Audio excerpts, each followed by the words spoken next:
Magandang araw sa inyong lahat, mga mahal na kababayan at mga kaibigan na bumabalik sa aming channel na. Pumunta ako sa bahay ng aking hipag para magbisita at namatay ako sa pagkabigla nang makita ang aking asawa at ang babaeng iyon na naliligo ng makasama. Agad kong kinandado ang pinto at tinawagan ang magulang ng aking asawa. Inimbitahan silang pumunta para manood ng isang palabas. Ang pangalan ko ay Marisol. Hanggang ngayon, tuwing naisip ko ang hapon na iyon, nararamdaman ko pa rin ang malamig na kilabot na dumadaan sa aking gulugod. May mga pakabigla na hindi agad nagpapaya sa tao, hindi ito dumarating ng may sigaw, ni hindi rin ito dumarating ng may sampal. Dumadating ito ng napakabigat, ng tiwala na parang huminto ang puso mo at parang hindi na sa iyo ang iyong makamay at paa. At sa loob lamang ng ilang minuto, ang kasal na aking pinangalagaan sa loob ng maraming taon ay naguho tulad ng baso na nahulog sa semento. Nang hapon na iyon, habang inaayos ko ang mabag na galing sa probinsya, tumawag si Eduardo ang aking asawa. Medyo nagmamadali ang kanyang boses para bang abala siya sa ibang lugar. Sinabi niya, "Marisol, may pinadala ang pamilya mo mula sa Batangas tuyo, Bagong at ilang kakanin. Nandun pa ako sa opisina at hindi makaalis. Kung malapit ka, pwede mo bang kunin at dalhin sa bahay ni Ate Girlie?" Pumayag agad ako. Si Eduardo ay isang taong mahinahon at matulungin sa pamilya, kaya itinuturing ko siyang tulad ng tunay na kapatid. Tinali ko ang mabag, nilagay sa basket ng motor, at pumunta sa bahay ng aking hipag na si Girlie. Sa aking isip, matagal na rin ako hindi nakakapit doon, magandang pagkakataon ito para makipagkita sa kanya. Hindi ako nakpaalam dahil akala ko si Girlie lang ang nandun. Si Eduardo ay may trabaho sa labas ng Marikina, habang ang aking asawa na si Romel ay may pulong sa opisina at malamang na magiging huli umuwi. Ngunit pagdating ko sa harapan ng bakuran, nakaramdam na ako ng kakaibang pagkabahala. Nakabukas ng bahagya ang pintuan ng bakuran, nakaparada ang motorsiklo ni Girlie sa loob. Wala naman kakaibang doon, ngunit sa tabi ng pintuan ay may isang pares ng sapatos na panlalaki na katagilid sa kanang bahagi. Isang tingin lang, nakilala ko agad. Iyon ang sapatos ni Romel, ang sapatos na sarili ko ang naglilinis at naklalakay sa tabi ng kaparador sa loop ng maraming taon. Natigil ako ng ilang segundo, hawak pa rin ang hawakan ng basket. Sumabay ang tibok ng puso ko, ngunit pinilit ko ang sarili na mag-isip ng ibang dahilan. Baka pumunta si Romel para tumulong kay Eduardo sa isang bagay at hindi pa nakakaalis. O baka tinanong siya ni Eduardo para tinyan ng kuryente o tubig. Ganun ang pinagawa ko sa sarili ko. Itinulak ko ang pinto at pumasok sa sala. Bukas ang aircon, dahan-dahang umiikot ang ventilador sa kisame. Sa mesa ay may basong malamig na juice at isang tasang kape, halos natunaw na ang yelo. Wala kahit saan ang dalawang cellphone. Ang katahimikan sa loob ng bahay ay kakaiba, ang kulot hindi komportable, kundi nakakagula. Hindi ko pa nailalagay ang basket nang marinig ko mula sa dulo ng pasilyo ang ingay ng tubig na bumubuhos mula sa banyo. Sa loob ng ingay na iyon ay may halong tawang babae, para bang pinipigilan ngunit lumalabas pa rin. Tumawak ako. "Ate Girlie, narito na ako, may dalang gamit." Walang sumagot. Inisip ko hindi niya narinig, kaya lumayo pa ako ng ilang hakbang. Sa sandaling iyon, mula sa banyo ay lumabas ang boses ng lalaki, malalim at mababa. "Pabaan mo ang boses mo, baka may dumating." Natigil ang buong katawan ko. 10 taon ko nang naririnig ang boses na iyon, paano ako makakamali? Iyon ang boses ni Romel, na aking asawa. Nanigas ang lalamunan ko, nawala ang isip, ngunit patuloy na lumakat ang aking mapa papunta sa banyo. Hindi ganap na nakasara ang pinto, may isang maliit na puwang. Pumunta ako sa tabing dingding, tumingin sa puwang na iyon, at sa sandaling iyon gumuho ang buong mundo sa harap ng aking mga mata.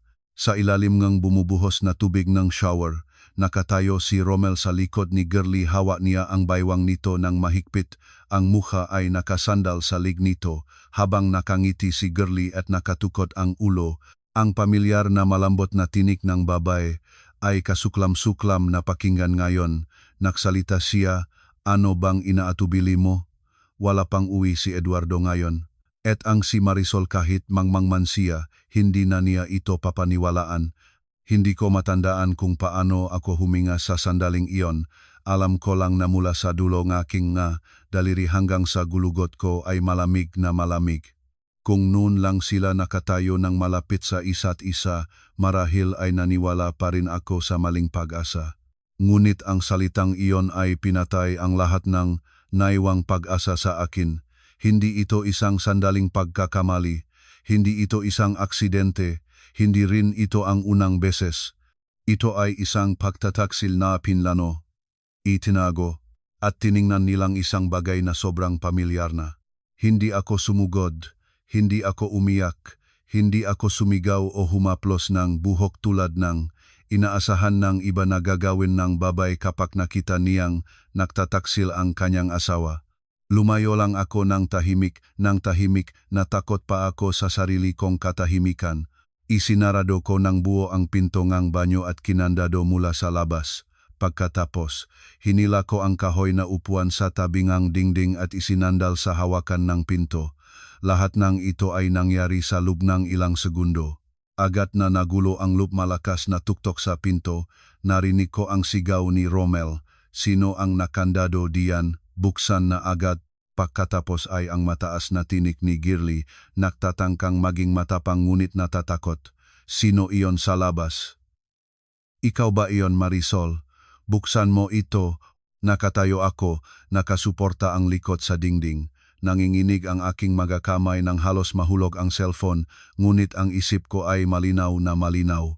Tinawagan ko muna ang biyenan kong si Tita Nena, pagkatapos ay ang biyenan kong lalaki na si Tito Ernesto.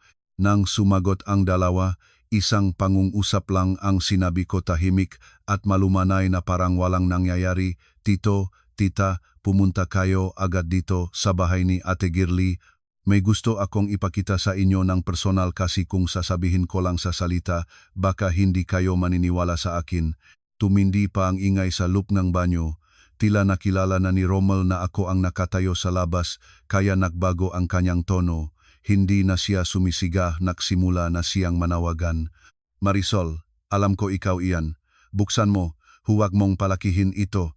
Tumingin ako sa nagngangalog na pintuan sa harap ko, at hindi ko napigilan ang mapangiting ngumiti. Isang ngiti na dati ay hindi ko maisip na magagawa ko. Nagsalita ako ng sapat na lakas para marinig ng dalawa sa loob. Bawat salita ay malinaw. Huwag kayong mag-alala, hindi na kailangan pang magsalita ng marami.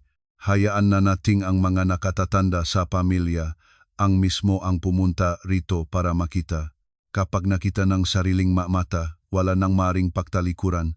Ang malakas na tuktok sa likod ko ay parabang mga martilyo na tumatambol sa halos 5 taon ng aming kasal.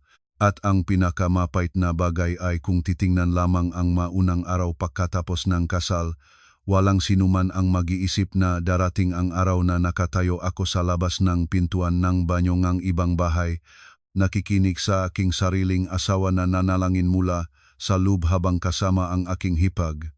Sapagkat noong una, talagang naniniwala ako na napili ko ang isang mabuting lalaki at nakapasok sa isang pamilyang medyo mahigpit lang ngunit hindi masama naman talaga. Nagpakasal si Romel at ako na halos 5 taon na ngayon. Noong maaga pa, tulad ng karamihan ng gababay, puno ako ng simple at magagandang pag-asa. Si Romel noon, sa aking mga mata, ay isang lalaking mahinahon, masipag at hindi mahilig uminom. Alam rin niyang magpigil at hayaan ang asawa. Hindi siya marunong makpuri ng marami o magsalita ng matamis, ngunit tila tuwid ang pamumuhay niya. Tuwing malayo ako at magtagal, tatawag siya. Tuwing malamig ang gabi, paminsan-minsan ay mag-uwi siyang mainit na mais o taho dahil alam niyang gusto ko. Ang maliliit na bagay na iyon ang nagpapaniwala sa akin na hindi ako nakamali ng pinili. Ang pamilya ng aking asawa ay may 2 makapatid na lalaki.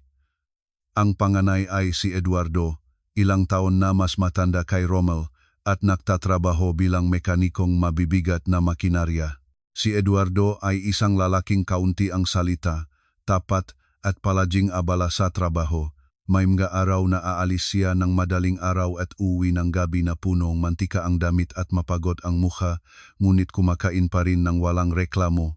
Ang asawa niya, si Girlie, ay kapansine-pansing naiba kung ilalagay mo sila sa tabi. Si Girlie ay palaging maayos ang damit, maputi ang balat, nakaayos ang buhok, at malambot magsalita matamis na kahit ang estranghero ay magpapalundag sa kanya sa unang pagkikita. Mula sa simula, mahal na mahal ngang biyanan kong si Tita Nena si Girlie.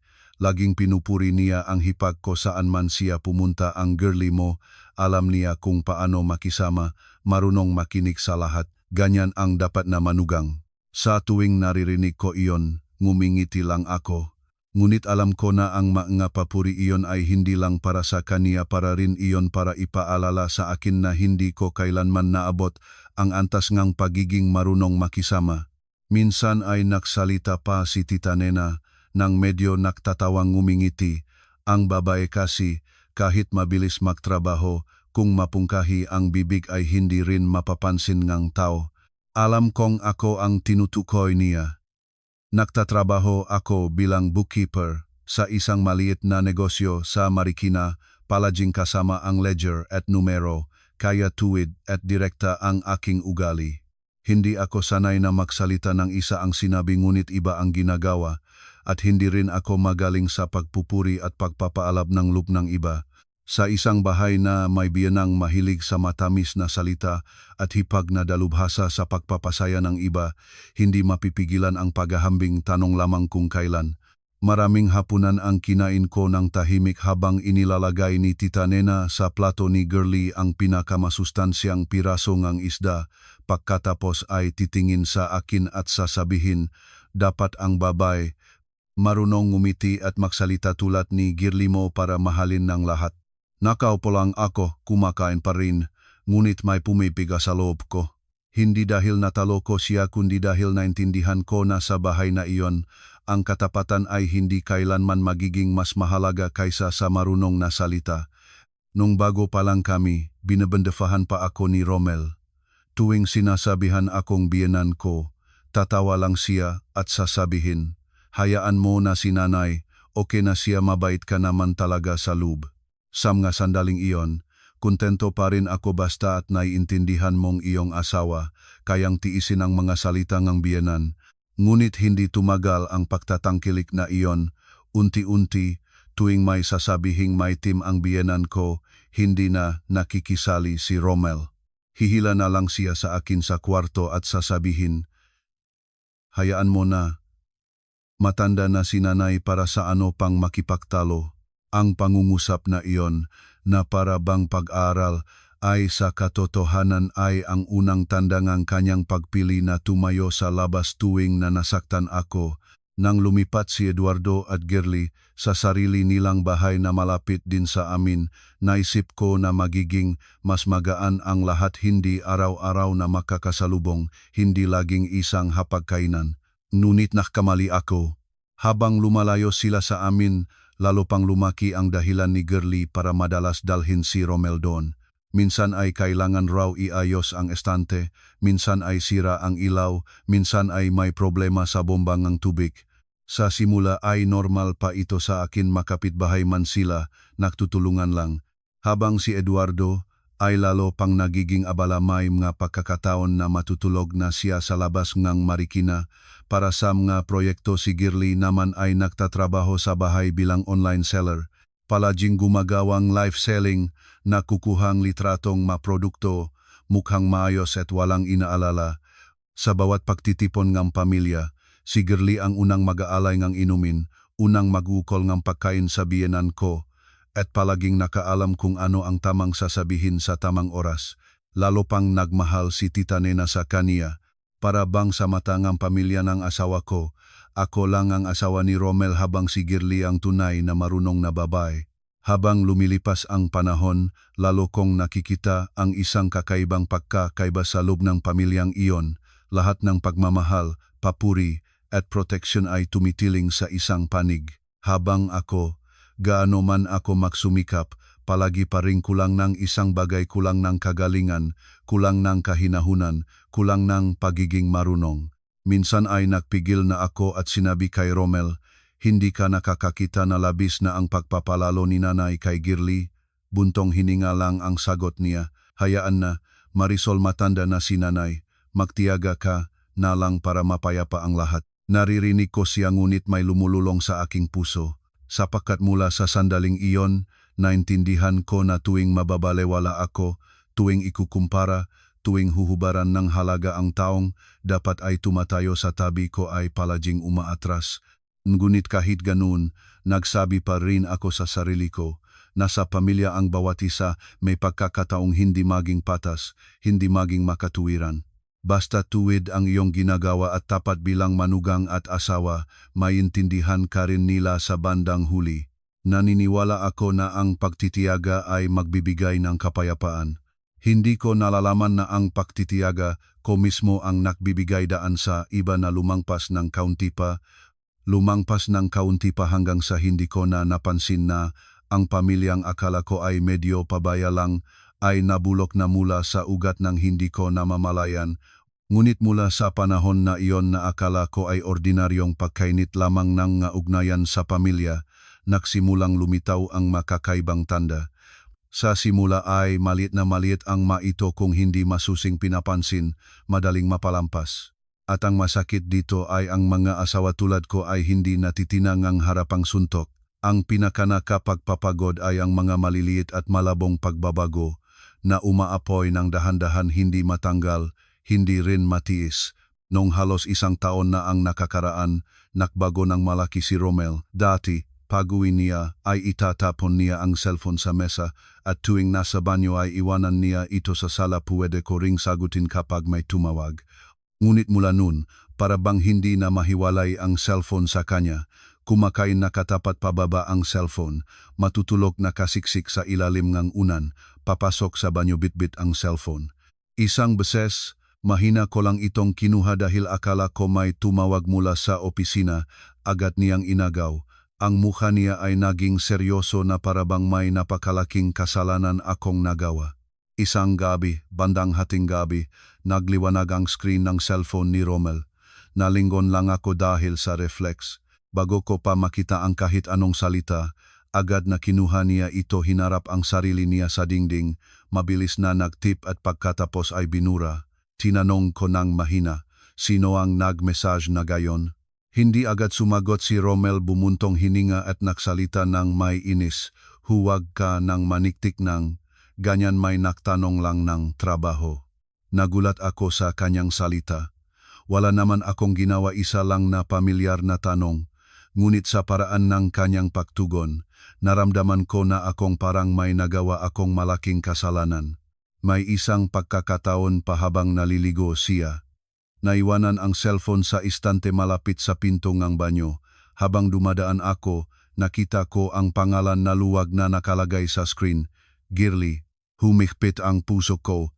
Nang lumabas siya, tanong ko ng mahinahon, bakit message ni Ate Girly sa gabi? Pahilis ng tingin, patuloy na nakpapalit. Naga-absent si Eduardo, hiniling niya, akong tignan ang bomba. Huwag kang mag-isip ng masama. Ang sagot ay may katuturan, ngunit ang daling-dala ng sagot, ang ayos na mga salita na para bang inihanda ng maaga ay nagbigay sa akin ng kakaibang pakiramdam. Mula nun, mas pinansin ko. At tunga tuwing tatawag si Girly, agad tutayo si Romel at aalis. Minsan raw sunog ang bumbilya, minsan may tumutulo raw sa tubo, minsan kailangang ang makahon ng produkto niya ay ilipat dahil mabigat. Kung 1 o 2 beses lang, magiging normal pa ito. Ngunit halos bawat linggo, may dahilan at palaging tama ang oras na wala si Eduardo. Ang pinaka nakakabahala sa akin ay hindi yung pagpunta ni Romel sa kanila. Kapag umuwi siya, may amoy na kakaiba sa katawan niya. Hindi amoy mantikilya, hindi amoy sabon ng kanilang bahay, kundi mabangong pabango ng babae, matamis at malakas. Isang uri ng pabango na hindi ko ginagamit at hindi rin galing sa aming bahay. Isang beses, sinabi ko ng mahinahon, samahan na kita para matulungan din natin si Ate Girly. Inakala ko, tamang-tama ang aking sinabi, kapwa kababayhang makasamang magtrabaho. Ngunit biglang lumingon si Rommel at nagsalita ng may galit na hindi ko pa nakita. Bahay ngam patit ko iyon, hindi bangkay ngam magnanakaw bakit ka pa susundan. Labis ka na, natigil ako. Kailan ba ang isang normal na mungkahi ay naging dahilan ng galit na ito? At mas masakit pa pagkatapos ng mga salitang iyon, hindi man lang siya nagsisi. Nagsuot lang sinalas, kinuha ang susi at lumabas. Iniwanan akong nakatayo sa kusina. Ang sopas ay hindi pa naalis sa apoy. Pagdating ng panahon, nagbago rin ang ugali ni Girly sa akin. Kung dati ay matamis lang siya para makuha ang lubngam nga nakatatanda, ngayon ang tamis na iyon ay may halong bagay na nakakainis. Sa tuwing nakikita kami, ngumingiti pa rin siya. Nagtatanong pa rin ngunit ang mga mata niya ay hindi na malambot tulad dati. Para bang iniimbestigahan niya, tinitignan kung gaano na ang alam ko.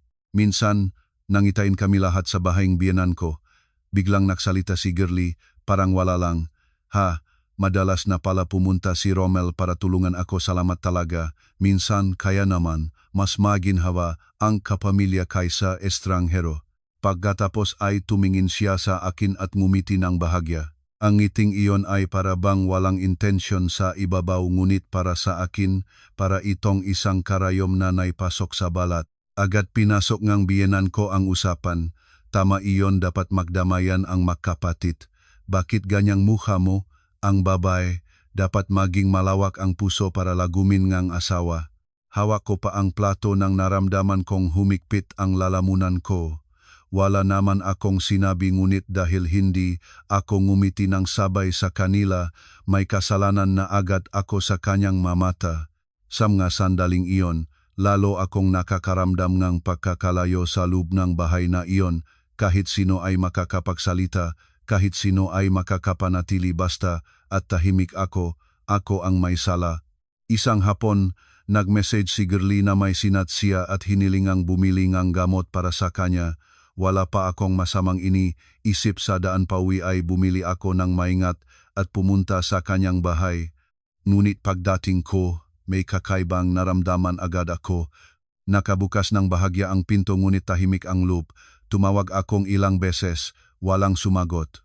Paalis na sana ako nang marinig ko mula sa loob ang mabilis na ingay para bang may bagay na natamaan sa mesa. Pagkatapos ay biglang tumigas ang lahat.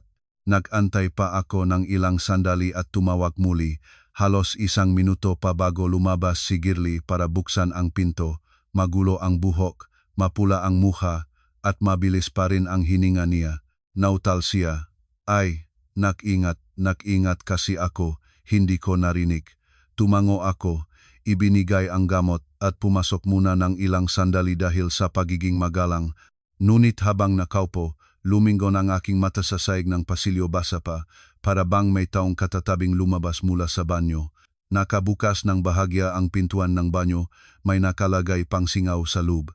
Sa tawid ng tuwalya ay nakasabit ang isang tuwalya para sa lalaki kulay abong uri na palagi ring ginagamit ni Rommel. Hindi ko masabing iyon talaga ang tuwalya ng aking asawa, ngunit mula noon ay hindi na mawala ang kabalisa sa akin. Nang gabi, naghintay akong umuwi si Rommel. Pagkatapos ay tinanong ko ng mahinahon at pigil ang tinig, pumunta ka ba kanina sa bahay ni Ate Girly? Lumingon siya sa akin habang inaalis ang relo. Ang mamata niya ay malamig at puno ng inis. Nagsalita siya, huwag mong gawing ganon ang sarili mo, isang uri ngang babaeng walang ibang ginagawa kundi mangalos. Pagkatapos ay pumunta sa kwarto para magbihis, walang karagdagang paliwanag, walang isang salita pa. Umupo ako ng mag-isa sa sala at biglang naramdaman kong paikot-ikot ang loob ko. Kung tama ako, bakit parang ako ang nakasala? Bakit ang taong nagpapabahala sa akin ay kayang ibalik ang pakiramdam sa akin na dapat akong mahiya sa sarili kong pag-aalala? Mula noon, hindi ko na matiis ang walang pagbabago. Nagsimula na akong tumingin ng may ibang mata. Bawat tawag ni Girly, bawat paglabas ni Rommel, bawat walang katuturang pagtatangkilik ng biyenan ko, lahat ay nagpapaisip sa akin. Ngunit kahit ganon, pinipilit ko pa rin ang ikatahimikan ng sarili kong isip. Baka naman labis lang akong sensitibo. Natatakot ako na kung magsalita ako ng walang katibayan, Ako pa ang magiging babaeng glosang ulol, ang nagwawasa ng pamilya, ang hindi mapagkakatiwalaan. Kaya naman, sa loob ngang mahabang panahon, pinahintulutan ko ang pagkabalisa na lumaki ng dahan-dahan sa aking kalooban nang hindi ko nagagawang pangalanan ang kinakatakutan ko. Mula nang lumitaw ang mga alinlangang iyon, hindi ko natinignan si Romel tulad ng dati. At kakaiba para bang nararamdaman ng taong may sala kung kailan nagdududa ang kanyang asawa. Nagbago si Romel ng malaki. Mas maaga siyang aalis, mas huli siyang uwi, madalas na hindi na kumpleto ang hapunan sa bahay. May mga gabing pinahirapan kong magluto ng kanyang napaboritong pagkain, mainit pa ang ulam bago pa mawala ang singaw ng kanin, ngunit kaunting subo lang ay ibababa na niya ang mangkok. May lakad ako sa labas. Kapag tinanong ko, mainitin ang sagot, lagi na bang kailangan mong tanungin lahat? Habang lumilipas ang panahon, lalo pang naging masalaw ang kanyang nasalita. Isang pangungusap ko, kalahating tugon, isang tanong ko, pag-iling at pagangal na parabang inusig siya. Ngunit ang pinakamasakit na bagay ay kapag nagring ang kanyang cellphone at nakita niyang si Girly ang tumatawag, agad nagbabago ang kanyang tono. Bumababa ang boses, nagiging mahinahon, pati na ang ganitong paraan ng pakikinig na matagal na niyang hindi ginagamit sa akin. Minsan, harap ko pa, tumayo siya at lumabas sa balkon. Sapat ang lakas ng boses niya para marinig ko.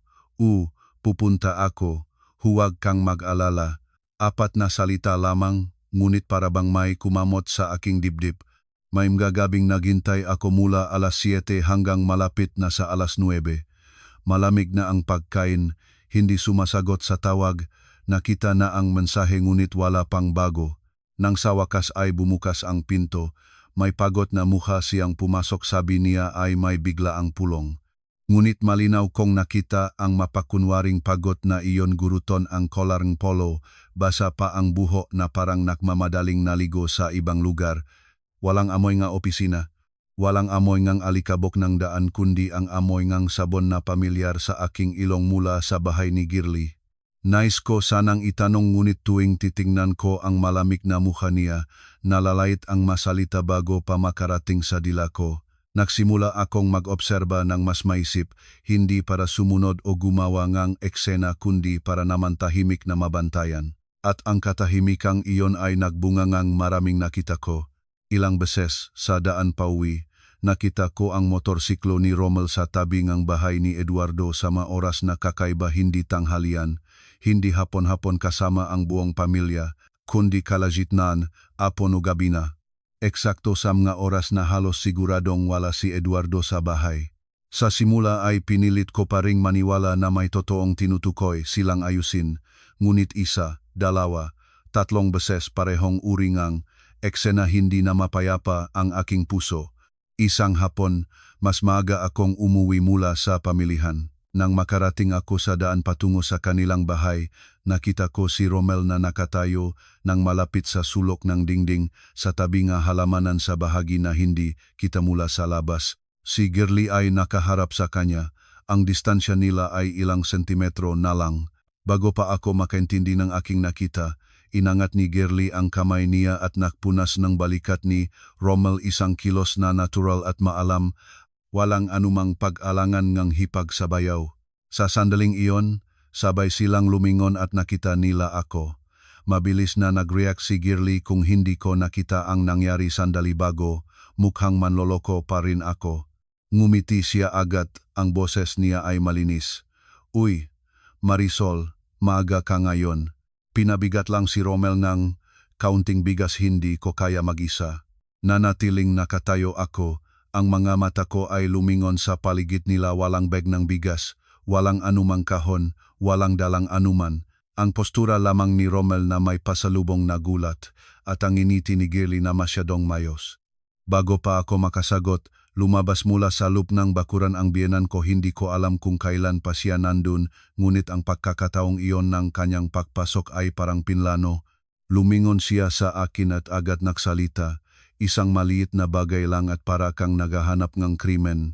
Ang babae, kung ganyan ang pagiging masipain, hindi mapapalago ang pagmamahal ng asawa. Parang tinabas ang mukha kong salitang iyon, nakatayo ako sa bakuran, hawak pa ang basket ng pamimili. Sa unang pagkakataon, naramdaman ko na hindi lang isang tao ang nanloloko sa akin kundi isang buong grupo ang nagtatangkang baliktarin ang katotohanan sa harap ng aking mamata. Nang gabi, hindi na ako nakatiyak pa. Naghintay akong umuwi si Rommel at tinanong ko ng diretso, "May tinatago ka ba sa akin?" Kasama si Ate Girly. Hawak niya nun ang baso ngang tubig mariing ibinagsak niya ito sa mesa nang tumaas ang ingay. Hindi siya nakpaliwanag, hindi rin siya nagtalik sa paraan ng isang taong walang kasalanan. Tumingin lang siya sa akin nang may galit at nagsalita ng mababa. "Kung hindi ka makakatiwala sa akin, para sa ano pang tayo nag-aasawa?" Sa sandaling iyon, nanlamig ang aking puso. Ang tunay na walang kasalanan ay may ibang reaksyon. Maari silang magalit, maaring masaktan ngunit nais nilang ipaliwanag. Si Rommel ay hindi. Nagalit siya tulad ng isang taong nahawakan sa pinakamasakit na bahagi. Mula noon, lalo pang naging lantaran si Girly. Hindi na siya umiwas sa akin sa katunayan, nagsimula pang siyang mag-message sa paraan na kalahati ay payo, kalahati ay pagbabantang tahimik. Isang araw ay lumabas sa aking cellphone ang mensahe niya, "Marisol, huwag kang masyadong mag-isip. Ang lalaki kasi, kapag lagi silang binabantayan, nagsasawa at lumalayo." Sa pagbabasa ng mga salitang iyon, nanigas ang aking makamay. Sa ibabaw, para bang nagpapayo ngunit bawat salita ay parang nagdadagdag ng langis sa apoy. Para bang sinasabi niya na hindi na siya natatakot sa aking pagdidiskubre at tinitingnan niya akong pababa para malaman kung gaano pa ako katagal magtitiyaga. Mas nakakatakot pa alam ni Girly ang mga schedule ni Rommel ng mas detalyado kaysa sa akin. May mga bagay na bilang asawa ay hindi ko pa alam, alam na niya agad. Sinabi ko, siguro magiging huli pala si Rommel bukas. At sabi niya, hindi, maaga raw siyang makakauwi. Ang ganitong kaalaman ay hindi maring makamit ng isang hipag na basta-basta lang. Malinaw na sila ay nakikipag-ugnayan ng mas madalas kaysa sa iniisip ko. Nagdesisyon akong magbago ngang paraan. Ilang araw na akong hindi nagtanong, nagpanggap na hindi na ako nagdududa. Talagang nagpahinga si Rommel, bumaba ang kanyang inis, pag-uwi ay nagtatanong na rin kung nakakain na ako. Si Girly naman ay naging masaya uli, isang hapon ay inimbitahan pa niya akong kumain doon, sabi niya ay may lutong lugaw ng pero may kaunting kakaibang lasa. Ang ganyang katahimikang ito ang nagpagising sa akin. Hindi sila tahimik dahil malinis ang konsyensya, sobra silang kumpiyansa. Kumpiyansa na titiis pa rin ako, na hindi ko natatahang ilantad sila, na kahit mahalata ko na ang dati kong pagtitiyaga ay patuloy pa rin. At mula sa sandaling iyon, tinanggal ko ang lahat ng pagtatanong. Hindi na ako nag-argumento, hindi na umiyak, hindi na nagreklamo. Tahimik akong nagtatala ng lahat ng sandali, bawat paglabas ni Rommel, bawat mensaheng malabong sinabi ni Girly, bawat pagtalikod ng mamata na nagpapanggap na walang nakakaalam. Alam ko na malapit na akong sa isang maruming katotohanan, kulang pa lang ng katibayan sa aking nga kamay. Ngunit ang kutob ng isang babaeng may asawang nagtataksil ay sumisigaw na raw sa loob ko na iniaalay ako ng aking asawa. Ngunit ang pinakamahalaga ay nangyari nung isang linggo bago ko sila nahuli, ang pangyayaring nagpigil sa aking pangalif sa sarili ko. Umulan mulang hapon malaya ngunit tuloy-tuloy, isang uring ulan na nagpapayukong kalooban. Mas maaga akong nakaalis sa trabaho, bumili ng isda at gulay at umuwi para magluto. Sa isipan ko, napakatagal na naming nagaway magluto akong kanyang nga paboritong pagkain, sana ay lumambot ang simbuyo. Halos 2 oras akong nagluto. Bago pa maging 8:00, hindi pa rin naririto si Rommel. Tinawagan ko siya, walang sumasagot. Nagpadala ng mensahe na kita niya ngunit ang sagot niya ay 2 salita lang. Abala, walang paliwanag, walang pagtatanong kung kumain na ba ako. Ang ganitong sagot ay nagpaalala sa akin ng init ng pagiging malungkot. Naghintay pa ako ng halos kalahating oras, hindi mapayapa ang aking puso. Sa bandang huli ay tinawagan ko si Girly. Toto, hindi ko pa sigurado nun sa anumang bagay. Naisip ko lang baka nandun na naman si Romel tulad ng dati, titignan ko na lang para mapayapa ang loop ko. Mabilis na sumagot si Girly sa kabilang dakong linya. Ang boses niya ay parang ngangawa at natutulog. Wala diyan si Romel, nandito lang ako mag-isa. Medyo hindi maganda ang pakiramdam ko. Humiga na ako kanina. May nangyari ba? Ang bilis ng sagot, ang kaayusan ng masalita, ang pagkakasunod-sunod ng pangungusap masyadong malinaw, masyadong maayos para sa isang taong sinasabing mahina at natutulog. Nagbaba akong linya at balisa ang loob. Eksakto sa sandaling iyon, tumawag ang aking nanay na kailangan ng gamot. Nagbihis ako, pumunta sa botika. Umulan pa rin, basa ang daan, may ingay ng kotse at motor. Pagkatapos bilhin ang gamot, sa daan pabalik, hindi ko alam kung bakit lumiko ako sa bahaging alsada malapit sa bahay ni Eduardo. Baka aksidente, baka iniakay akong sarili kong puso. At pakalingon ko sa isang sulok ng bakod sa likod ng bahay, biglang bumaksak ang puso ko. Ang motorsiklo ni Romel ay nakaparada sa isang sulok sa lugar na mahirap makita mula sa pangunahing pintuan ng bakuran. Nakapatay na ang motor, may ambon pa ang upuan. Malinaw na matagal na itong nakaparada doon. Nakatayo ako sa ilalim ng bubong ng bahay sa kabilang kalsada, hawak ng mahigpit ang kuwintas ng supot ng gamot. Kung si Girly ay nandun nga na mag-isa tulad ng sinabi niya, para saan ang motorsiklo ng aking asawa? Kung nandun nga si Romel, bakit nagsinunggaling sila? Naisip ko ang pagpasok ng diretso. Sandali pa, humagbang na ang aking pangunit huminto ako, natatakot. Natatakot na ang maiwan sa akin ay mga malabong hinala at pagkatapos ay muli akong magiging babaeng hindi mapigilan ang pagselos. Nakatayo ako sa ilalim ng bubong ng bahay, tumatalab ang ulan sa gilid ng aking jacket at sa kapaligiran ng ulan na tumatambol sa bubong ng lata, mariing narinig ko mula sa loob ang maboses mahinang tawa na hahabas, pagkatapos ay biglang tumigas ang lahat na parabang may nakaramdam ng may pagbabago. Sa sandaling iyon, hindi na ako nakaramdam ng lamig mula sa labas. Naramdaman ko lang ang isang lamig na mula sa loob ng aking dibdib na dahan-dahang umahon sa aking lalamunan. Umuwi akong parang may nakakabit na bato sa aking mapaa. Nang gabing iyon, bumalik si Romel bandang 10:00. Pagbukas ng pinto, naamoy ko agad sa katawan niya ang sabon na hindi galing sa aming bahay. Basa pa ang buhok niya, kakaibang polo para bang nakpalit siya ng damit bago umuwi. Ngunit ang mukha niya ay kalmado na para bang walang nangyari. Umupo siya sa hapag at tumingin sa malamig na hapunan, nagsalita ng basta-basta. Kumain na ako kasama ang kliyente, huwag ka nang mag-init pa. Tumingin ako sa kanya ng diretso. Sa unang pagkakataon sa maraming taon ng aming pagsama, wala na akong nakita ang lalaking dati ko pang pinagkakatiwalaan. Nakita ko lang ang isang taong nagsisinungaling ng walang anumang pagkabahala. Tanong ko ng mahinahon ng ganoon ang hina, na nagulat pa ako sa sarili ko. Galing ka saan ngayon? Lumingon si Romel, inalis ang relo, ibinaksak ito sa mesa ng malakas at nagsalita ng malamig.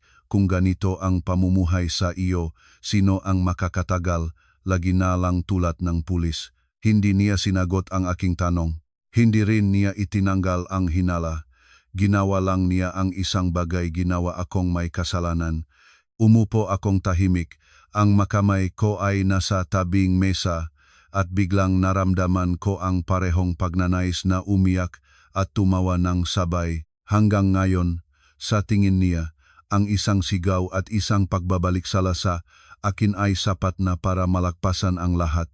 Nang gabing iyon, hindi ako nakatulog. Nakahiga si Romel ng pabaliktad. Pantay ang hininga na para bang walang problema. Habang ako, bukas na bukas ang aking mata, nakatingin sa madilim na kisame. Bawat detalyeng nakaraang halos isang taon ay isa-isang lumitaw sa aking isipan, mas malinaw kaysa kailanman. Ang magabing liwanag na liwanag ang screen ng cellphone bago pa mawala. Ang mapagkakataon na tinawa ni Girly sa ganap na gabi, ang mabuwang punta ni Romel na kakaibang tagal, ang mapanubo na hitsura ni Girly tuwing titingin siya sa akin, ang mamaliwanak na pahiwatig ng biyanan ko, ang masungit ngunit bumabalik salang tono ni Romel. Lahat iyon ay parang mapiraso nga basing salamin na nakalat sa loob ng maraming buwan, ngunit ng gabing iyon nang pagsamahin ang lahat, isang kumpletong larawan ang nabuo. At ang larawang iyon ay napakarumi na parang gusto ko na lang nasuka. Nang umaga, isang desisyon ang ginawa ko na hindi ko paakalaing magagawa ko. Magtatahimik na ako ng ganap, hindi na tatanungin, hindi na iiyak, hindi na mag-alab, hindi ipapakita na nasaktan ako. Gusto kong makita kung titigil na akong sumagot, gaano pa kaya sila kagilas-gilas. At nga pagkaraan ng 2 araw, huminga ng maluwag si Rommel, bumaba ang kanyang inis, hindi na siya palaging nagagalit. Si Girly naman ay bumalik na sa kaniyang kasamantalaang kabaitan, nag-message pa para itanong kung kumain na ba ako at nakukuwento ang kanyang benta. Ang sobrang natural na pagiging natural nila ang nagpatibay sa isang bagay sobra na sila pamilyar sa panlilinlang sa akin. At eksakto sa sandaling iyon, tumawag si Eduardo para humingi na dalhin ko ang ilang gamit na pinadalan na pamilya ko mula sa Batangas papunta kay Girly. Nang marinig ko iyon, may isang kakaibang damdamin na lumitaw sa aking puso. Hindi galak, hindi pakainip, kundi isang malamig na kutob.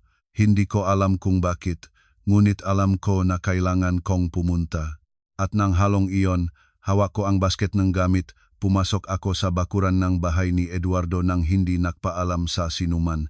Ilang minuto lang pagkatapos, sa pamamagitan ng puwangang pintuan ng banyo, lahat ng mga hinala, lahat ng mga gabing walang tulok, lahat ng mga pagtanggi nila ay nalantat ng buo. Dun ko napagtanto na hindi ako labis na nag-iisip, hindi ako glosang wala sa lugar tulad ng lagi nilang tinatangka na ipaniniwala sa akin.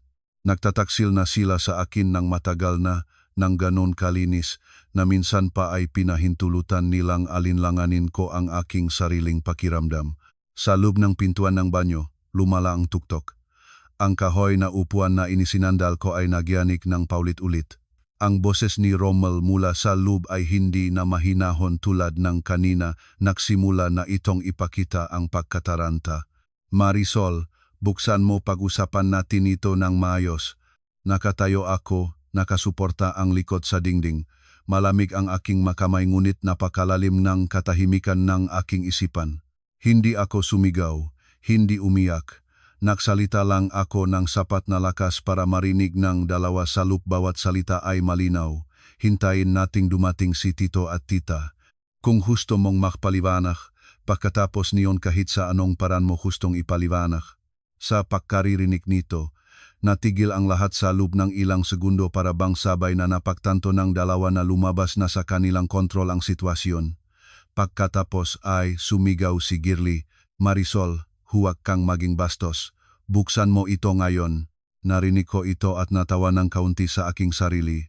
Ang babaeng nakakulong sa banyo kasama ng asawang iba, siya pa ang magsasalita ng ganyan sa akin. Siguro dahil sa napakatagal na nilang nakita akong tahimik at magtitiyaga hanggang sa pinakamapanganib na sandali, naniniwala pa rin silang isang bantalang ay sapat na para magpababa sa akin. Pagkaraan ng wala pang 10 minuto, maririnig ko ang ingay ng motorsiklo sa labas ng bakuran. Pagkatapos ay ang mabilis na hakbang na pumasok sa loob ng bahay. Pumasok si Tita Nena at Tito Ernesto, nagmamadali. Pagkakita nila sa akin, agad na nagsimulang mag-angal si Tita Nena. "Ano ito? Parang sunog ang bahay. Tinawagan mo kami, ano ba ang nangyari?" Sa nakaraang panahon, marahil ay nakpaliwanag na agad ako, natatakotang magmukhang walang galang, ngunit ngayong gabi, huwag na. Itinuro ko lang ng dahan-dahan ang pintuan ng banyo na nagyanik pa rin. Hindi na kailangan pang itanong, "Tito, Tita, buksan ninyo ito at makikita ninyo." Kunot no si Tito Ernesto, lumingon mula sa akin patungo sa pintuan.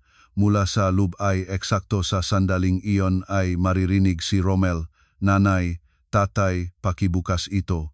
Sa pakaririnig lang ng tining ng kanyang anak sa loob, agad nagbago ang mukha ni Tito Ernesto. Mabilis na lumakad, hinila ang upuan na inilagay ko at binuksan ang pinto. Bumukas ang pintuan at sa sandaling iyon, para bang binaksakan ng hangin ang buong silid. Nakatayo si Rommel sa loob, basa ang buhok, kuruton ang damit, maputi ang mukha na parang binuhusan ng malamig na tubig. Si Girly naman ay nagtatangkilik ng tuwalya sa kanyang harap, magulo ang buhok, nakatayo sa sulok. Wala ng postura na maaring tawaging walang kasalanan, isang tingin lamang ay sapat na para maintindihan ang lahat. Ang hangin ay natunaw ng ganon kabigat na maririnig mo pa ang bawat patak ng tubig mula sa shower na nanahulog sa semento. Namangha ng ilang segundo si Tita Nena. Inakala ko na sa puntong iyon, kahit hihinto man sandali para tanungin ang sarili niyang anak. Ngunit hindi ang unang reaksyon niya ay ang pagtuon ng mga mata sa akin at ang malakas na pagtaas ng boses. Ano ang ginawa mo? Bakit mo kinandado ang tao sa banyo? Tahimik akong tumingin sa kanya at sa unang pagkakataon sa aking buhay, ngumiti ako ng diretso sa aking biyanang babae. Ang ngiting iyon ay malamig na malamig, maram ko ito. Tanong ko, kalmado ang boses, nakandado akong mali, umaga akong nakbukas. Bumaling si Tito Ernesto kay Rommel, ang kanyang boses ay mababang ngunit mabigat na parang bato. Magpaliwanag ka, ano ang kahulugan nito? Ilang beses na kumibo si Rommel bago lumabas ng pirasong salita. Ayusin lang ang bombang tubig, nabasa lang kaya. Hindi ko pinayagang matapos ang pangungusap, binasag ko ito ng tuwiran. Ang ayusin ng bomba ay nangangailangan bangang mahigpit na pagkakayakap sa isa't isa sa ilalim ng shower? O kasama ba riyan ang pag-ayos ng damdamin? Tumahimik si Rommel, paulit-ulit na kumukurap ngunit walang masalitang kahit isang salita. Mabilis namang nagbago ng ekspresyon si Girly tulad ng isang babaeng sanay sa pagganap. Inangat niya ang tuwalya sa kanyang harap, ang maluha niya ay biglang bumuhos, nanginginig ang boses parang siya ang nabiktima. Hindi toto, hindi ko ginusto iyon, natadyakan lang ako. Tinulungan niya ako lang, wala talaga kaming ginawa. Ang ganyang uri ng pag-iyak kung noon pa lang ay maaring lumipas sa ibang tao, ngunit ngayong araw na ito ay hindi na. Naitawa ako ng malakas. Ang tawa ko ay tumakas sa loop ng silit na puno ng kahihiyan. Tumingin ako kay Girly ng diretso. Tinulungan, sabi mo, sa ilalim ng nakalok na shower, makasama, at sinabi mo pa na kahit mangmang ang si Marisol, hindi niya ito mapagtataksilan. Akala mo ay bingi ako.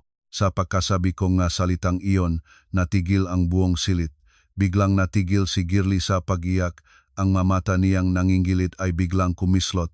Lumingon si Rommel kay Girly pagkatapos ay sa akin parang hindi makapaniwala na narinig ko ang maiyon. Natigil si Tito Ernesto, ang dalawang palad niya ay bumikis ng mahigpit. Si Tita Nena naman sa unang pagkakataon mula nang pumasok talagang namutla siya, ang labi niya ay gumalaw ngunit walang lumabas na salita. Nanatiling nakatayo ako doon at isa-isa kong tiningnan ang bawat pamilyar na mukha sa pamilyang iyon at naramdaman ko ang isang kalungkutan na nakakatakot ang lalim. Nang ang dapat ay ang tagahatol ay pumili ng pagtatalikod, nang ang magtataksil at ang kanilang kasama ay nagtutulungan, nang lahat ng mga punyal ay nakatutok sa nabiktima, naintindihan ko ng malinaw ang isang bagay. Mula sa sandaling ito, wala na akong masasandalan. At ang labang ito ay kailangan ko nang harapin ng mag-isa. Nakatayo ako sa gitna ng silit na iyon, isa-isa ko silang tinanaw. At biglang napagtanto ko kung patuloy pa akong makikipagtalo sa salita, patuloy na magpapaliwanag sa luha, ang makakarating sa dulongang sulok ay muli lang ako. Sa napakatagal na panahon, sanay na silang alisin ang lahat gamit ang ilang salitang pagtatanggi, ilang pekeng luha, ilang pagbabalik sala na glosang balief ako, ngunit ngayon ay naiba. Huminga ako ng malalim, dahan-dahang ibinukas ang aking bag, kinuha ang cellphone. Hindi na nanginginig ang aking mga kamay tulad ng kanina nang nakatayo ako sa labas ng pintuan ng banyo. Tumingin ako sa bawat isa sa silit, lalo na kay Tita Nena na naktangkang mapanatili ang malamig na mukha, ngunit ang sulok ng kanyang mamata ay nagsimula ng mangapos.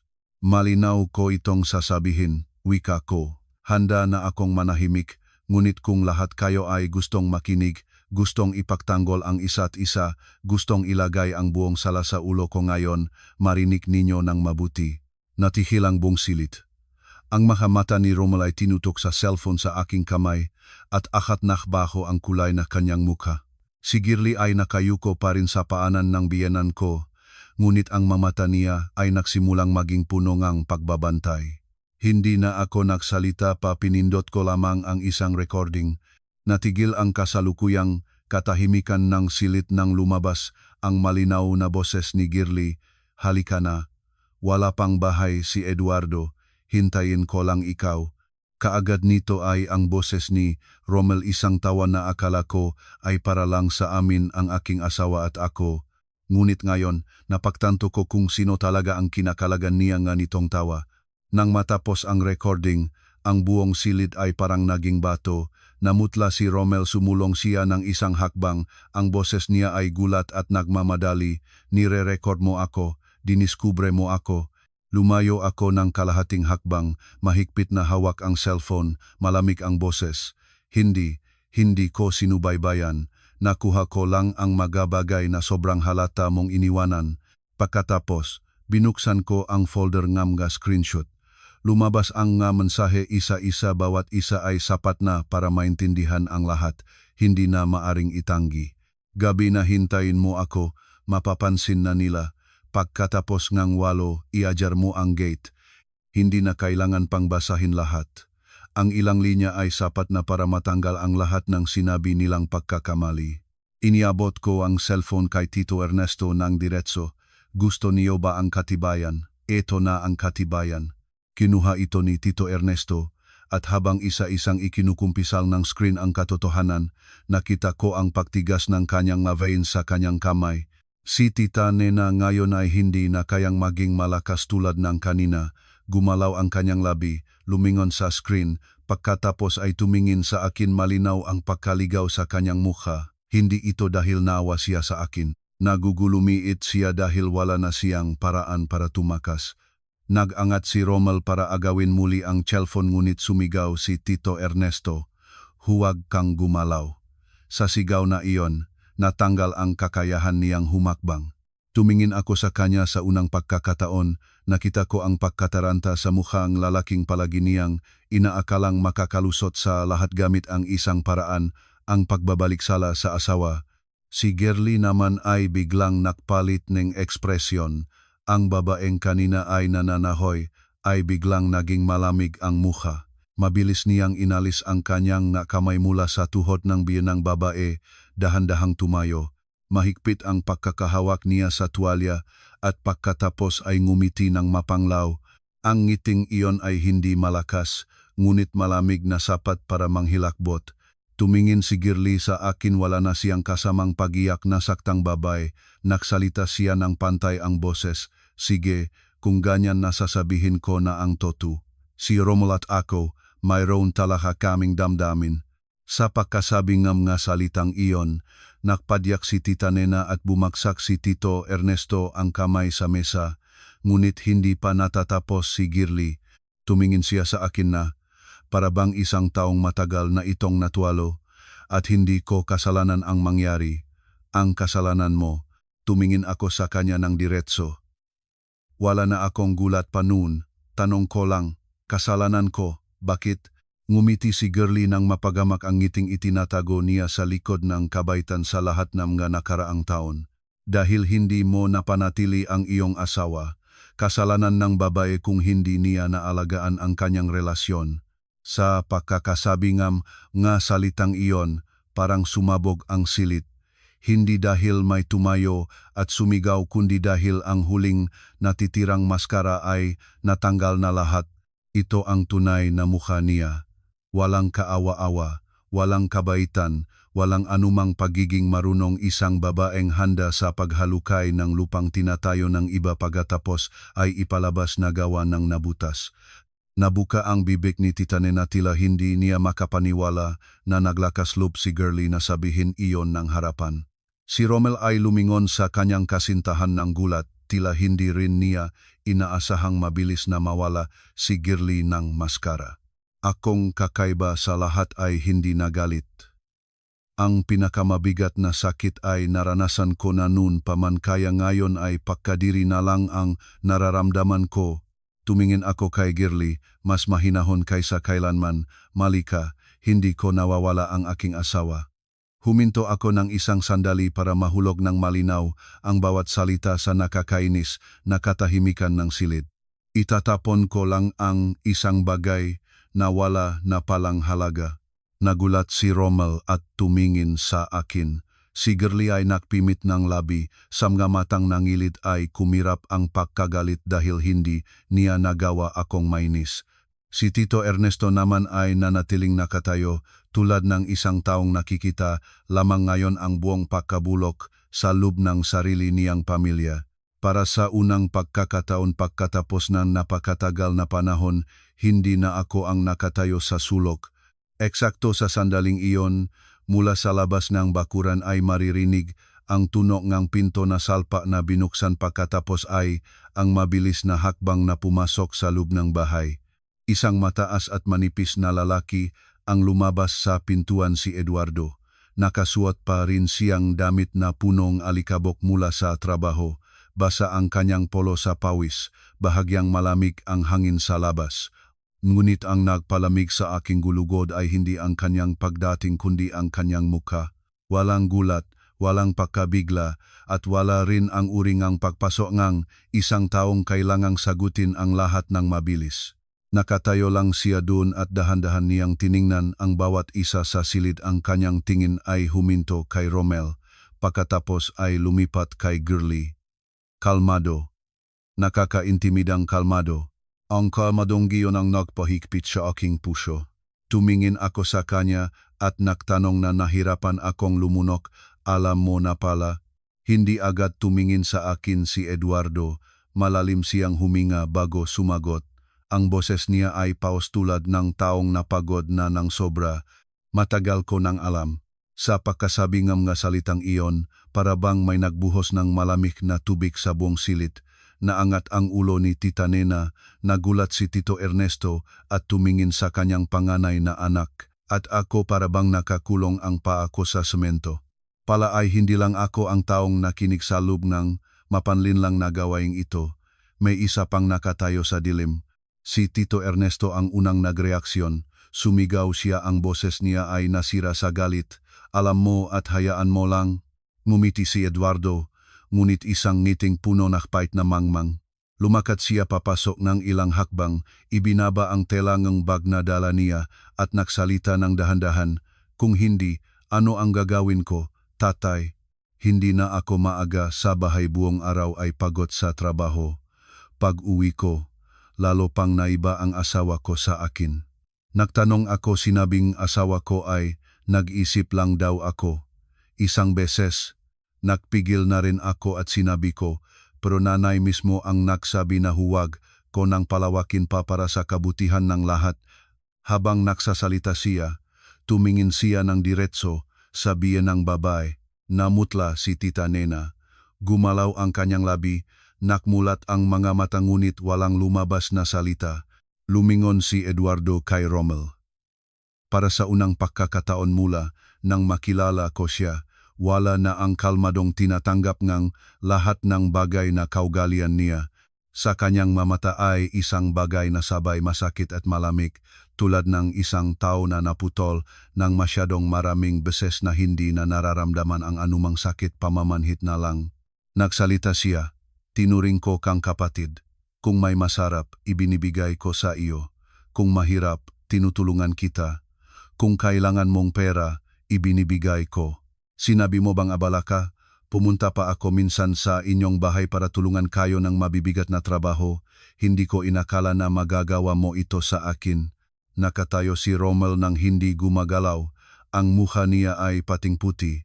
Ilang beses siyang nagnanais na sumagot, ngunit ang lumabas ay mga putol-putol na tunok na walang kahulugan.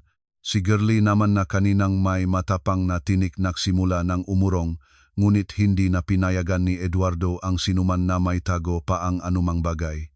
Binuksan niya ang bag na tela, inilabas ang isang makapal na tumpok ng papel at itinapon ng mahigpit sa mesa. Kumalat ang makapapel sa sahig, makasaukang bangko, resibo ng transaksyon, may oras na mabuti ang pagkakakita. Nagsalita siya ng paulit-ulit ang pagpigil sa galit. Matagal akong nag-aakala na nakalimutan ko lang nag-atras ang ATM ng ilang libo, mayroong beses na 10,000, may beses na 12. Inisip ko ay mali lang ang aking pagkaalala o nakulagan ngang bayad ang ATM o maling napadalang empleyado. Ngunit lalo akong tumingin, lalo na akong nakakita ngang hindi tama, sino ang nagulat. Hindi na kailangan pang sabihin. Nanigas ang buong katawan ko. Naisip ko na ang pinakamasakit ay ang pakikiapid. Hindi ko inakala na sa likod pa nito ay may mas maitim na hukay. Si Girlie ay nagsimulang mangatal hindi ako, wala akong kinalaman. Ngunit si Eduardo ngayon ay hindi na ang tahimik na lalaking lulunon ang lahat. Sumulong siya at inalis ang isa pang pahina mula sa tumpok nga dokumento at itinuro sa harapan ni Girlie. Hindi ka alam.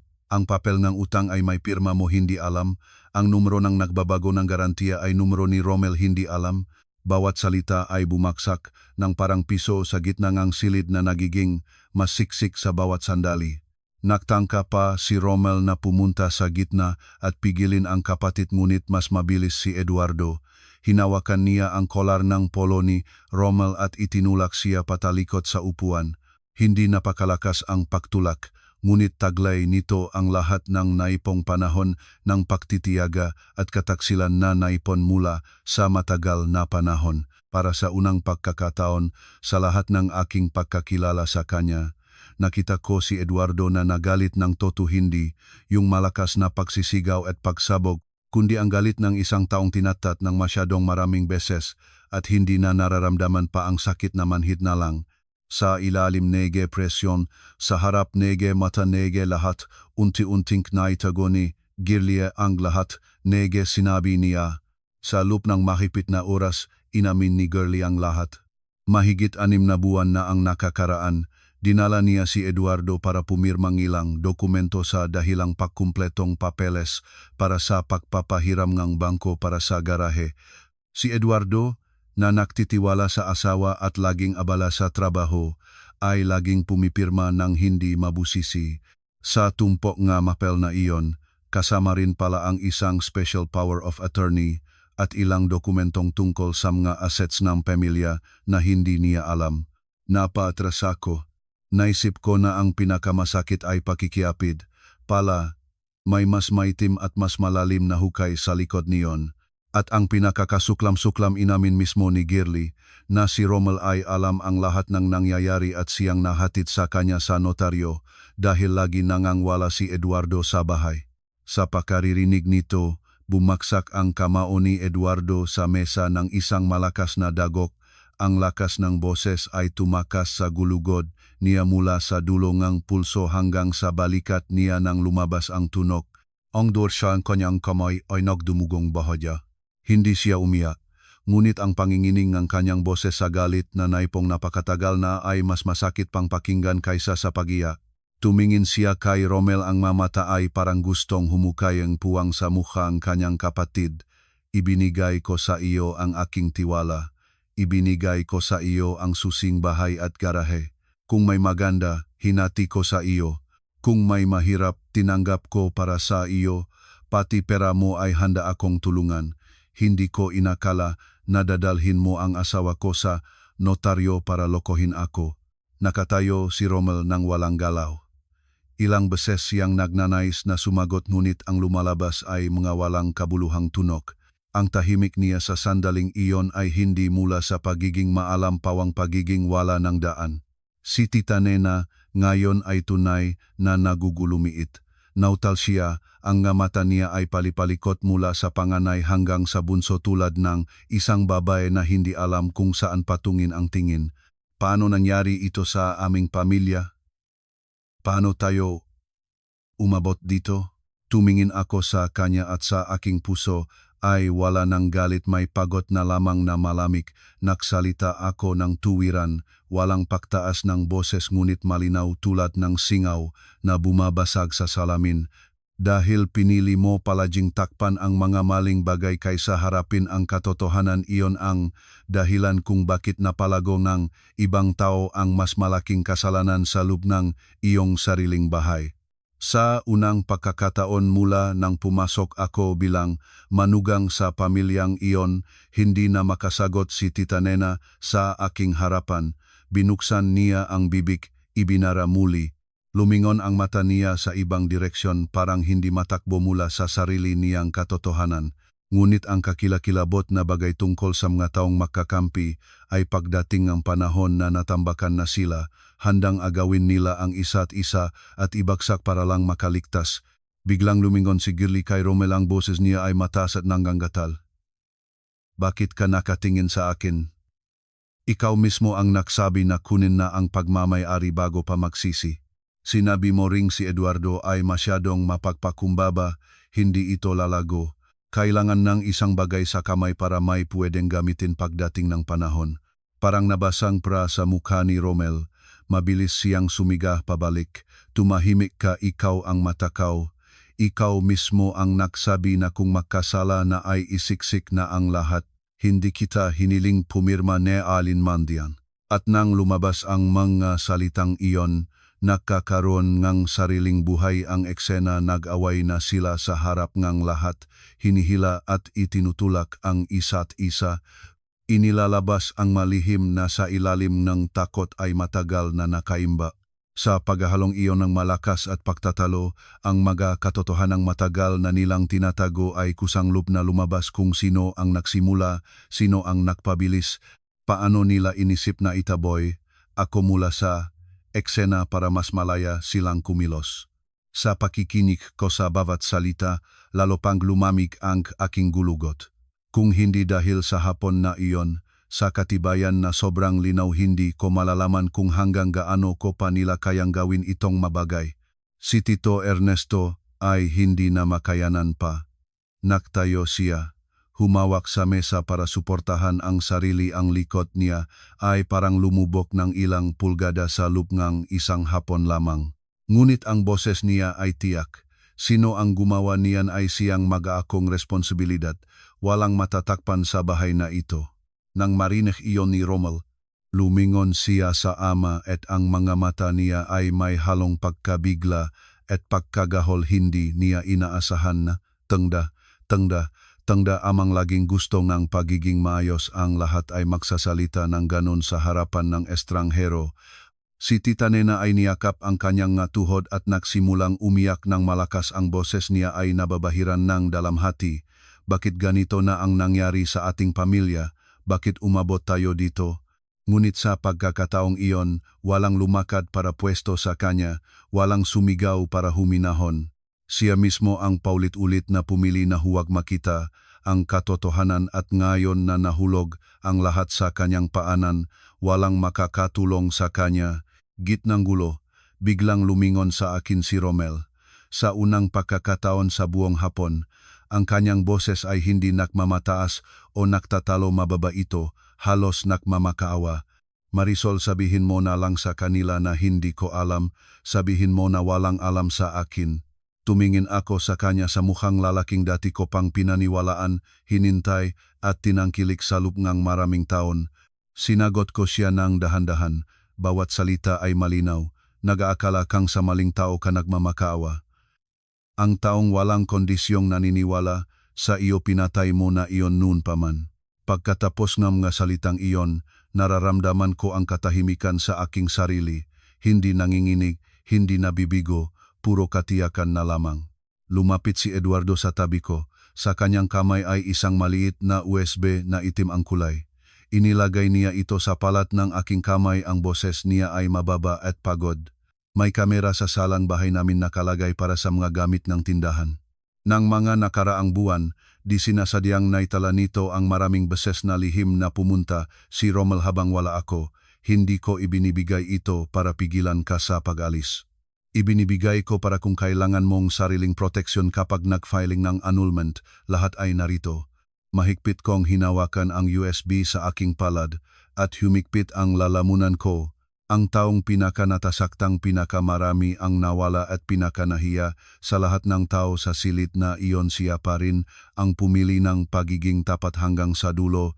Pumili na tulungan akong magtaglay ng sariling depensa. Hindi niya ako hinila pababa kasama ng dumi. Tumingin ako sa USB, pagkatapos ay sa 2 taong nagtatalo sa isa't isa sa harap. Tumingin ako kay Tita Nena na umiya ng walang tigil, kay Tito Ernesto na lumingon na para mas matanda ng 10 taon sa loob ng isang hapon. At naintindihan ko ang isang bagay ng malinaw. Ang pinakamatinding parusa sa nagtataksil ay hindi ang pag-iya ng biktima kundi ang sandali na ang katibayan at ang kabayaran ay sabay-sabay na dumating upang burahin ang lahat ng paraan para makatakas.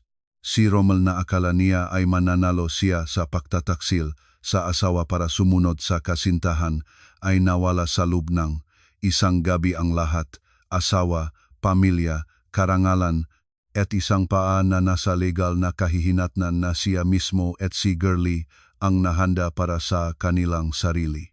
Pagkatapos ngang nakakatakot na hapon na iyon, hindi na ako bumalik sa bahay ng pamilyang asawa ko. Nagdala ako ng ilang damit, ilang mahahalagang dokumento, at ang USB na ibinigay ni Eduardo at tumirik agad sa bahay ng aking sariling magulang. Nang unang gabing nahiga ako sa aking lumang kama, hindi ako umiyak. Kakaiba.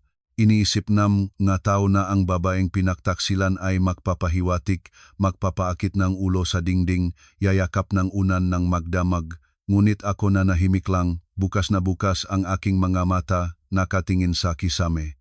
Sa aking isipan ay hindi na ang eksenang iyon sa banyo, kundi ang sandali na lumingon si Romel at nagmakaawang sabihin ko na hindi niya alam ang anumang bagay. Isang taong nagtataksil sa asawa, nagdaraya sa kapatid at sa sandali ngang pahuhukay ngang kanyang sariling oras ng katotohanan. Ang unang iniisip niya ay paano putulin ang asawa pababa kasama niya. Nang maisip ko iyon, lalo pang lumamig ang aking puso. Ilang araw pagkatapos, opisyal na kong in-file ang annulment. Mula nang umalis ako sa bahay ng pamilya ng asawa ko, halos hindi natigil ang cellphone ko.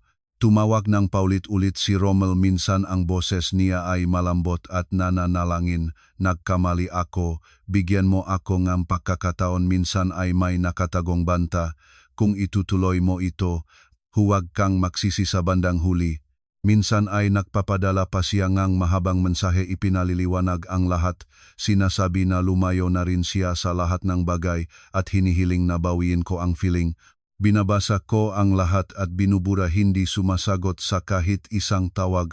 Alam ko kasi na ang tunay na nagsisisi ay hindi ganun mag-message. Natatakot lang siya sa pagkawalang kanyang reputasyon, sa pagkawalang hahawakan, sa pagkawalang lugar na maring bumalik. Nang araw ng mediation, sumama sa akin ng aking ama. Sa kabilang dako, dumating si Romel na hitsura ng taong gutay-gutay, malalim na kulob ang mamata, matagal na hindi naahit ang balbas, tulad ng sadyang pinakpawalan ng hitsura para magmukhang kawawa. Kasama niya si Tita Nena, sa loob ng ilang araw, tila lumanda ang hitsura ng babay, pula ang mga mata, nang hihina ang lakad. Nang makita niya ako, agad na mula ang kanyang mga mata at hinawakan ang aking kamay na parang subok sa huling piraso ng kahoy para hindi malunod.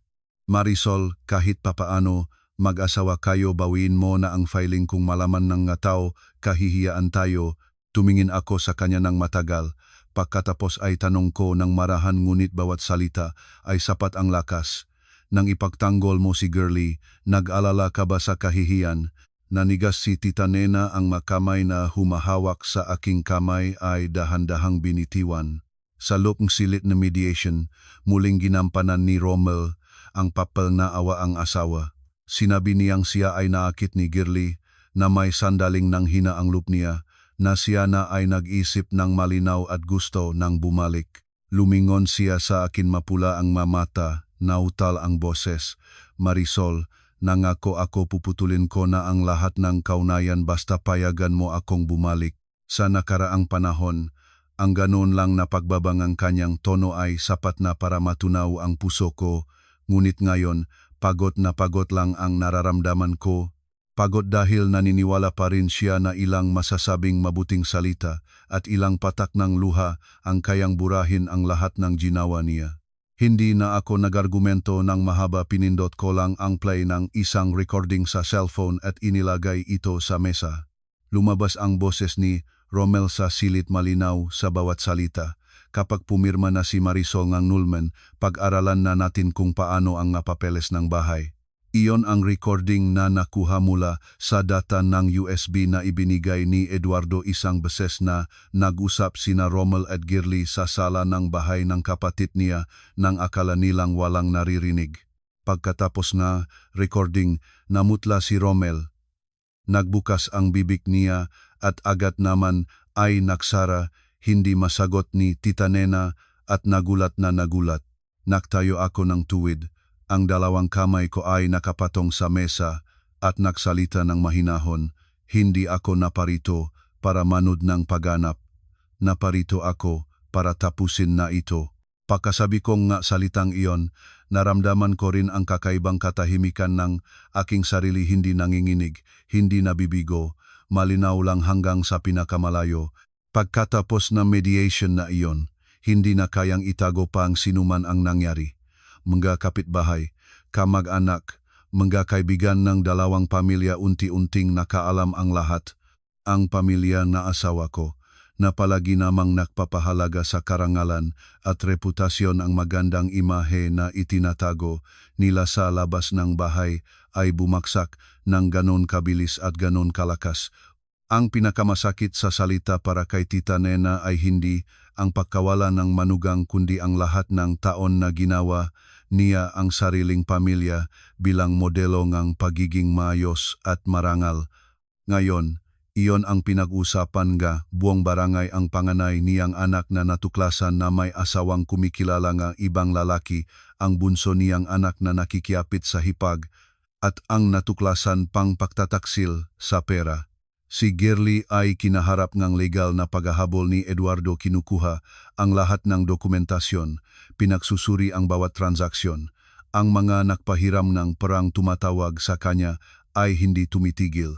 Minsan ay natutuklasan ko sila sa kanto, minsan ay sa labas nega opisina ni Romel. Mula sa dating makasamang mahigpit na yakap sa isa't isa, ngayon kapag nakikita sila ay nagtatalo. May isang beses pa na nakita ko silang nagtatalo sa gitna ng kalsada, nagtataktakang si Tito Ernesto. Pagkatapos ng lahat ay nakasakit, lumanda ang katawan niya. Si Tita Nena ay dumating isang araw sa bahay ng aming magulang para hanapin ako, ngunit si tatay ko ang lumabas at nagbukas ng pinto. Nakatayo siya ng tuwid.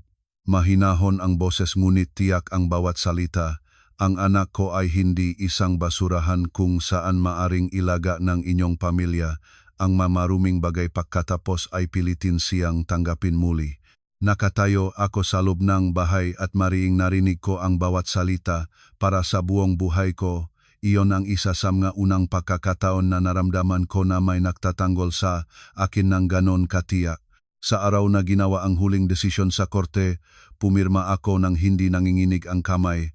Nakatingin sa akin si Romel ng matagal. Sa buong panahon ang mga mata niya ay sabay pagod at hindi mapayapa. Parabang hanggang sa huling sandali, hindi niya mapaniwalaan na ang babaeng palaging mapaktiis, palaging nagahanap kapayapaan sa lahat paraan ay kaya palang maging ganun katiyak. Nang lumalabas na kami, tinawagan niya ako sa likod. Nautal ang boses, "Marisol, tapos ka na ba talaga?" Huminto ako ng isang sandali ngunit hindi lumingon. Nagsalita ako ng sapat para marinig niya. "Hindi. Namatay ang aking pagmamahal ng araw na nakita-kita kasama si Ate Girly sa banyo. Ngayon, inilibing ko na lang ito." Pagkatapos lahat iyon, hindi na ako bumalik sa luma. Nagupa akong maliit na kwarto malapit sa aking opisina, hindi maluwag, hindi maliwanag, ngunit sapat na tahimik. Sa mga unang araw, hindi ako sanay. Pag-uwi ko sa hapon, bukas ang pinto sa walang laman at walang ingay na silid, walang tao, walang inihanda na pagkain, walang kahit na isang pangungusap.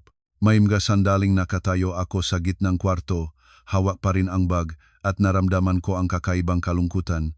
Ngunit isang gabi, nahiga ako sa kama, pikit ang aking mga mata at sa unang pagkakataon pagkatapos ng napakatagal na panahon, natulog ako ng kumpleto. Walang pagkabigla sa kalagitnaan ng gabi dahil sa kakaibang mensahe, walang pag-alala kung ano ang tinatago ng taong katabi ko.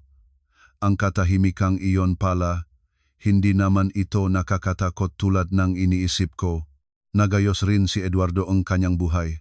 Tahimik pa rin siya, hindi nagbabago ang kanyang simpleng imahe, ngunit alam ko na siya ay naiba na. Aktibo siyang nakipagtulungan sa mga abogado, nakuha ang bahagi ng kanyang nga papel na patunayan ang maraming mapanlinlang na utang.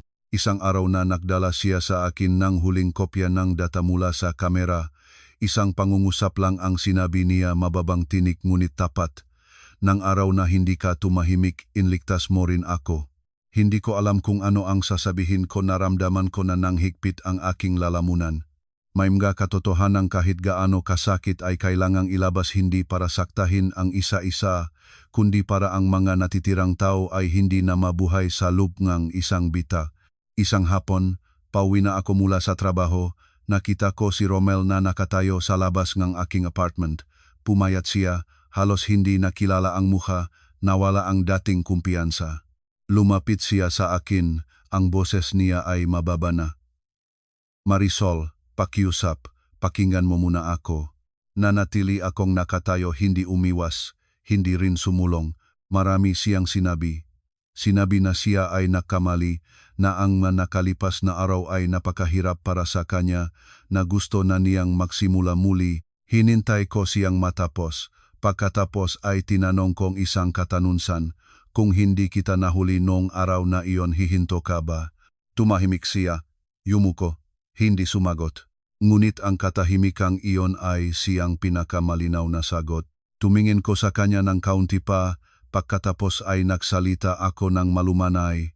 Hindi kita sinasaktan, hindi kita sinisisi, ngunit naintindihan mo hindi mo napalaya ang sarili mo mula sa pagtataksil. Hinahanap mo lang ang pakiramdam na may isang taong palaging naniniwala sa iyo, palaging handa para sa iyo, palaging bukas ang pinto para sa iyo. Ngunit ang taong iyon hindi na ako. Lumakad ako nang walang paglingon at kakaiba, walang lumitaw na anumang damdamin sa aking dibdib. Hindi galit, hindi sakit, hindi pagmamahal. Tapos na. Ang kwento ko ay hindi nagtatapos sa isang malaking tagumpay o isang dramatikong kabutihan. Nagtatapos ito ng mabigat. Bawat isa ay lumakad sa sariling landas na may dalang sariling kabayaran. Ang nagtataksil ay nawalan ng tiwala. Ang mapanlinlang ay nawalan ng lugar. Ang nagpabayaan ng kamalian ay namuhay sa sariling pagsisisi. At ako nawalan ng isang kasaw, unit na panatili ko ang dignidad ng aking sarili. Kung may huling bagay na gustong sabihin ko, naintindihan ko lang ang isang napakasimpleng bagay. Ang babae ay hindi natatakot sa kahirapan at hindi rin natatakot sa bagong simula. Ang pinaka-nakatatakot na bagay ay hindi ang pagkawala ng isang tao kundi ang pagiging taksilan at pagkatapos ay obligado pa ring manahimik para ipreserba ang karangalan ng iba. Ngunit kung nakita mo na ang tunay na mukha ng taong katabi mo, ang pag-alis ay hindi pagkatalo. Ang pakali sa tamang oras minsan ay ang tanging paraan para mailigtas ang sarili mo. May mga pintong nagsasara sa sakit, ngunit sa sandaling iyon, isang bagong landas ang bumubukas. Hindi ito maingay, hindi ito magarbong ipakdiwang, ngunit sapat ang kapayapaan nito para mabuhay muli ng may dangal.